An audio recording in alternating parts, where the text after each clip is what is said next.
সেন্টেন্সে যদি as soon as থাকে তাহলে নেগেটিভ আমরা দুভাবে করতে পারি। এখানে দুটি নিয়ম আছে।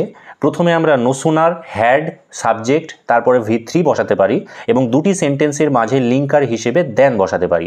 যেমন এখানে দেখো, প্রথমে আমি অ্যাজ সুন অ্যাজ তুলে দিয়ে নো সুনার বসিয়েছি, তারপরে আমাদের নিয়ম অনুযায়ী হ্যাড বসাতে হবে, ঠিক আছে। তারপরে প্রথম সাবজেক্টটা কিন্তু এখানে আমাদের বসিয়ে দিতে হবে। তারপরে মূল ভার্বের সবসময় থার্ড ফর্ম, দেখো এখানে আমি বসিয়েছি সিন, তারপরে যে অংশটা আছে বসে যাবে এবং এই যে দুটি সেন্টেন্সের মাঝখানে এই জায়গাটায় এখানে কিন্তু লিঙ্কার হিসেবে আমাদের বসাতে হবে দেন, ঠিক আছে। এই যে দেন বসিয়েছি, তারপরে বাকি অংশটা। অথবা প্রথমে no sooner did subject V1, যেমন দেখো প্রথমে আমি অ্যাজ সুন অ্যাজটা তুলে দিয়েছি, দিয়ে সেখানে বসিয়েছি নো সুনার।